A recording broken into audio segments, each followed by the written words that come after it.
हाय, मेरा नाम राजेश मिस्त्री है। स्वागत है आपका मेरी चैनल प्रोमिस्ट्री पर। करंटली हम बात कर रहे हैं फार्मास्यूटिकल्स कंपनीज के फंक्शनिंग के बारे में। लास्ट वीडियो में हमने देखा कि प्री क्लिनिकल टेस्टिंग को फार्मास्यूटिकल्स कंपनी कैसे वेव करके मैन्युफैक्चरिंग टाइम और मैन्युफैक्चरिंग कॉस्ट को कम कर सकती है। आज हम बात करेंगे उसके दूसरे स्टेप क्लिनिकल ट्रायल्स वेवर्स के बारे में। कैसे फार्मास्यूटिकल्स कंपनी क्लिनिकल ट्रायल को वेव कर सकती है, राइट। तो जैसे हमने इसके पहले वाले मतलब फर्स्ट वीडियो में देखा था कि क्या है क्लिनिकल ट्रायल्स। तो जो लोग आज ही हमसे जुड़ रहे हैं, प्लीज़ जो पहला वीडियो था उससे और जो दूसरा वीडियो था जो प्री क्लिनिकल टेस्टिंग ट्रायल के बारे में था उसे जाकर देख कर एक बार समझ ले, ताकि इस वीडियो को समझने में आसानी हो। लिंक आपको डिस्क्रिप्शन में मिल जाएगा। तो आज हम थोड़ा सा ब्रीफ कर लेते हैं कि क्या है क्लिनिकल ट्रायल्स, राइट। तो क्लिनिकल ट्रायल्स में ह्यूमंस के ऊपर ड्रग की या मेडिसिन की टेस्टिंग की जाती है, उसके ट्रायल्स लिए जाते हैं और उसकी सेफ्टी चेक की जाती है। मतलब इसके 3 फेज होते हैं। फेज 1 के अंदर सेफ्टी चेक होता है, जो हेल्दी वॉलेंटियर्स होते हैं उनके ऊपर मेडिसिन की टेस्टिंग की जाती है। दूसरा फेज 2 जिसके अंदर इफेक्टिव चेक होता है, जो एक्चुअल पेशेंट है उसके ऊपर ये दवाई की टेस्टिंग की जाती है और रिजल्ट्स देखे जाते हैं। फिर अच्छे रिजल्ट मिलते हैं तो फिर लार्ज पॉपुलेशन के ऊपर थर्ड फेज में ट्रायल्स लिए जाते हैं और उसके साइड इफेक्ट और जो एग्जिस्टिंग दवाई है मार्केट में अवेलेबल उसके साथ उसका कंपैरिजन होता है। तो ये था क्लिनिकल ट्रायल्स, राइट। अब उसके कुछ सिनारियो है जिसमें क्लिनिकल ट्रायल्स को वेवर मिल सकता है, जो कि आज का टॉपिक है, राइट। इसके बारे में जानते हैं कि कौन से वो सिनारियोज है। उसमें से 3 मेन जो सिनारियोज है उसके बारे में हम आज बात करेंगे। तो पहला सिनारियो है जेनेरिक ड्रग, या उसको बोल सकते हैं बायो सिमिलर। अगर फार्मास्यूटिकल्स कंपनी कोई जेनेरिक ड्रग बनाती है तो उसके लिए भी उसको क्लिनिकल ट्रायल की ज़रूरत नहीं है, जैसा हमने प्री क्लिनिकल ट्रायल वेवर में देखा जाना। तो उसमें हमने 2 टर्म समझी थी, एक जेनेरिक ड्रग क्या है और दूसरी टर्म थी बायो इक्विवेलेंस क्या है। तो दोनों टर्म हम समझ चुके हैं। तो जेनेरिक ड्रग बनाने के दौरान हमें क्लिनिकल ट्रायल्स की ज़रूरत नहीं है। सिर्फ बायो इक्विवेलेंसी एग्जिस्टिंग ड्रग के साथ बायो इक्विवेलेंसी प्रूव करके उसको मैन्युफैक्चर कर सकते हैं। एग्जिस्टिंग ड्रग मतलब आरएलडी। यहाँ पे आरएलडी एक नया वर्ड है। आरएलडी क्या है? आरएलडी वो है रेफरेंस लिस्टेड ड्रग, जो इनोवेटर होता है, मतलब जो सबसे पहले इस ड्रग को बनाता है उसको इनोवेटर बोलते हैं। और उसकी जो दवाई होती है वो रेफरेंस लिस्टेड ड्रग मतलब आरएलडी हो गई। उसके साथ जेनेरिक जो दवाई है जो मैन्युफैक्चर की गई है, हमने की है, उसका बायोइक्विवेलेंसी डेटा कंपेयर करके उसको मैन्युफैक्चरिंग कर सकते हैं। लास्ट वीडियो में हमने एक एग्जांपल लिया था ऑगमेंटिन का। ऑगमेंटिन में क्या है?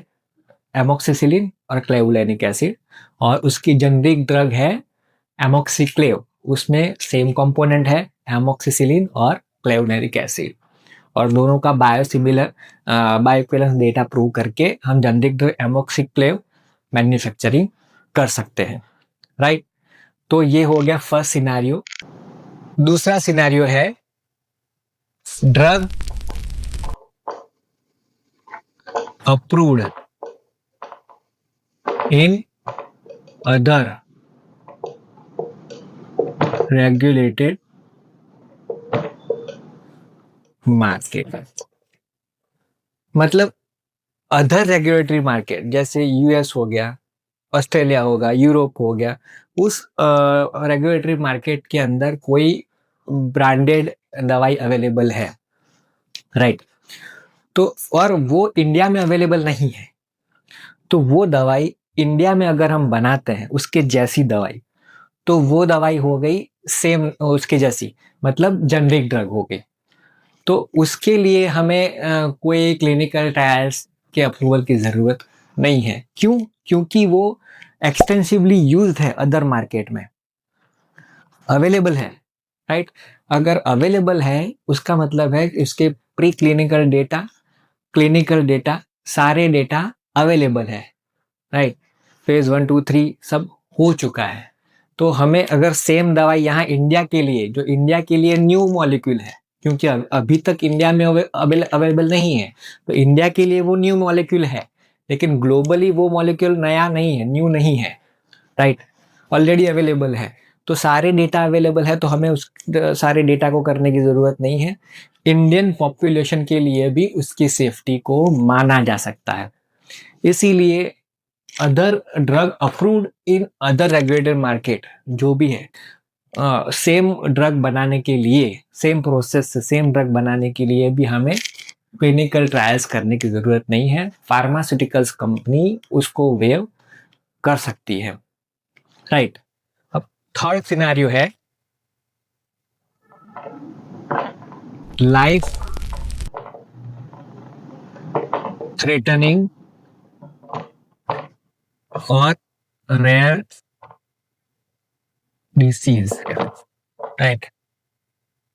लाइफ थ्रेटनिंग सिचुएशन हो, जहां पेशेंट की इमीडिएट नीड हो उस दवाई की, वहां पे रेगुलेटर्स कॉम्पेंशनेट ग्राउंड के ऊपर मैन्युफैक्चरिंग की अप्रूवल दे सकती है, राइट।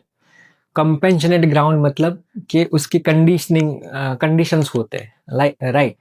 और फास्ट ट्रैक, उसको फास्ट ट्रैक पर लिया जाता है, क्योंकि अगर उस टाइम उस पेशेंट को वो ड्रग जल्दी से जल्दी प्रोवाइड नहीं की जाती तो उसकी मौत हो सकती है, और अदर कोई ड्रग अवेलेबल नहीं है तब, जैसे जैसे बेस्ट एग्जांपल है कोरोना वायरस, राइट।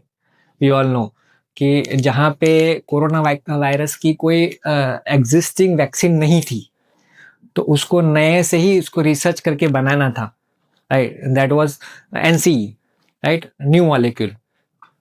तो उसके लिए फिर ये प्रोसेस बहुत लंबा हो जाता कि प्री क्लिनिकल R&D करो, प्री क्लिनिकल ट्रायल्स लो, क्लिनिकल ट्रायल्स लो, उसको लॉन्ग टाइम के लिए देखो, उसकी सेफ्टी को चेक करो, स्टेबिलिटी टेस्टिंग करो, तो इसमें बहुत टाइम लग जाता।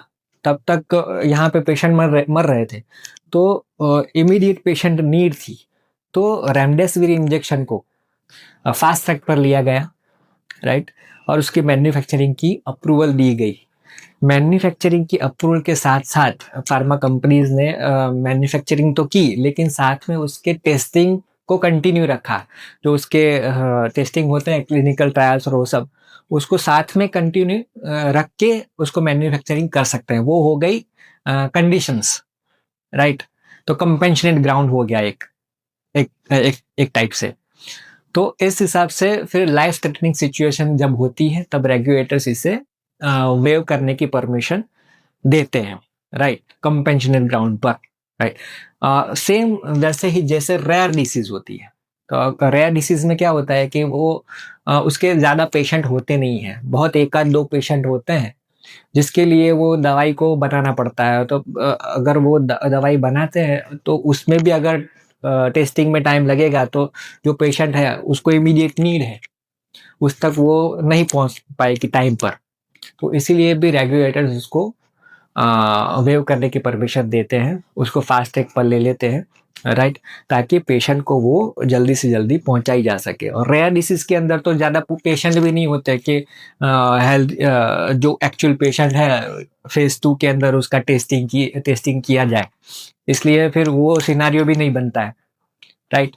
तो जो रेयर डिसीज होती है उसके अंदर भी फार्मास्यूटिकल्स कंपनीज वेव दे सकती है, राइट। तो हमने 3 सिनारियो देखे, पहला था जेनरिक ड्रग, दूसरा था drug approved in other regulated market, और तीसरा था लाइफ थ्रेटनिंग और रेयर डिजीज केस में, राइट।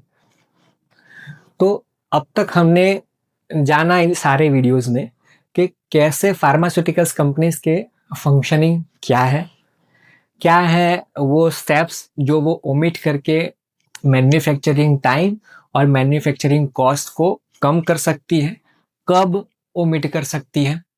आगे हम जानेंगे कि क्या है फार्मास्यूटिकल्स कंपनीज के अलग अलग डिपार्टमेंट्स और क्या है उन डिपार्टमेंट्स के फंक्शंस जो हम ब्रीफ में देखेंगे। आई होप आपको जानकारी अच्छी लगी होगी। अगर आपके कुछ सवाल है तो प्लीज़ मुझे कमेंट में शेयर करिए।